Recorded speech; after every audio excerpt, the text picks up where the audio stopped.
Hey everybody, welcome to KM Reviews. I am Niddleman. Today I'm bringing you a spoiler-free review for the movie A Cure for Wellness. Now I'll give you my rating right away. This movie is girlfriend material. If you want to know why, stick around to find out. Alright guys, so I'm not going to beat around the bush. This is a very bizarre, weird movie, okay? This is a very strange movie, so the review is kind of difficult because I don't want to give a lot of the plot away, okay? Because as you've seen from the trailer, it's kind of like, what the fuck is going on? And you're kind of thinking that throughout this whole movie. It's a very strange movie.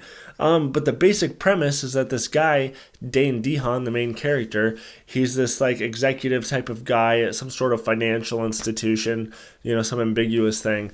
And basically he has to go to this wellness center where one of the other CEOs went and never came back. He just kind of sent a letter and was like, I'm not coming back. Well, he needs to go get him and bring him back to do some sort of financial deal. But that's about where it ends as far as the straightforwardness goes of this movie, because once he gets there, a bunch of weird shit happens. What this movie does really well, though, is it really sets up the tone to this movie, and the writing and the script and the direction do such a good job at kind of slowly sucking you into the world of this movie and trying to really figure out what's going on. You're really going along for the ride with Dane DeHaan's character, of everything kind of seeming normal at first and slowly evolving throughout the movie. This movie's kind of a roller coaster that, the beginning of the movie is that slow ride up to the top going, man, oh man, what's this going to be like? And then the movie just kind of plunges at a certain point in a good way of just this of going into a bunch of craziness, and then at the end of the movie you're kind of like, oh, wow. You know what I mean? It's a crazy ride at a certain point with a kind of a slow beginning. And again, like once you start going on that ride, though, it doesn't really stop and it gets crazy. And it's hard to not give stuff away. I'm trying to think of what I can give away without giving stuff away, and it's difficult. What I can tell you as far as a review goes, I guess, is the acting is very well done. Dane DeHaan, man, I've said this since Chronicle came out, I think he's like the next Leonardo DiCaprio. I mean, this guy is a very good actor. And there is some crazy stuff that happens to him in this movie, and he pulls off so well, kind of this cocky dude. He also pulls off kind of scared and disturbed. He pulls off paranoid. He pulls off a lot of different emotions in this movie, and he does it very well. And paranoid is a good way to explain this movie, because as the movie's going on, you feel this paranoid feeling throughout it, kind of this uncomfortableness, this weird tension that you're feeling. You don't really know why you feel it. It's just, you're wondering if every character is really portraying themselves as they are. You're wondering if he's crazy or if everyone else is crazy, or what what a good analogy for this movie is? It's a combination of Shutter Island, The Shining, and Sunshine. Just trust me, it is. And I'll tell you this, there is some disturbing imagery in this movie. Seriously, there's some violent stuff that happens, but not like in a crazy, bloody horror movie kind of way. Just certain things that happen that make you go, oh my God. You know what I mean? So if you're a faint at heart, you may not want to see this movie. It's very well done what they do with these disturbing images, but there is just a lot of disturbing stuff in this movie.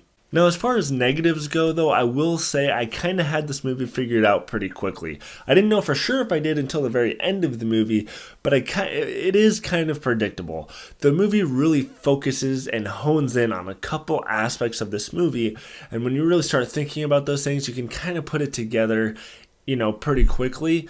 But at the same time, it does such a good job at slowly revealing things throughout the movie that you don't really know if you have it put together until the very end. You kind of think like, I think it's this, but I don't really know, and there's still some other stuff in there too that you don't guess. But overall, it was kind of predictable, which is why I didn't give it my biggest rating, because at the end of the day, I was not super surprised. And honestly, there is so much weird stuff in this movie that not all of it is explained.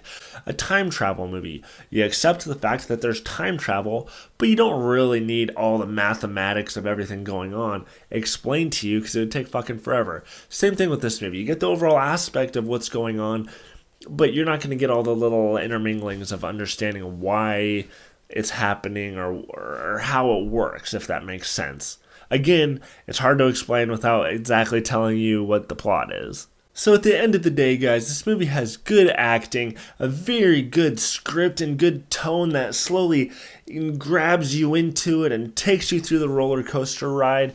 I'll say one last thing, and that is that by the end of this movie, I felt like I understood everything, but the very last second of the movie, I was kind of like, do I understand this? I feel like something happens that I'm not going to spoil, it did kind of throw me for a loop at the end, like maybe I missed something. This is the kind of movie that you could probably watch it again and probably get a lot more out of it, like, because you kind of know what's going on, so then rewatching it, you might understand a little bit more. But it is a long movie, so I don't know if I'm going to go watch this again right away. But hopefully one day someone like Chris Stuckman will do like some sort of big explanation video or something. I'd rather watch that. But yeah, what did you guys think of this movie if you went and saw it? Did you understand it? Do you agree with what I'm saying? If you haven't seen it, do you want to go see this movie? Has it been pretty mysterious to you? I don't know. Tell me all your thoughts and comment below. Also, if you're not subscribed yet, why not? Because you get updated reviews every single week if you can handle it. Go.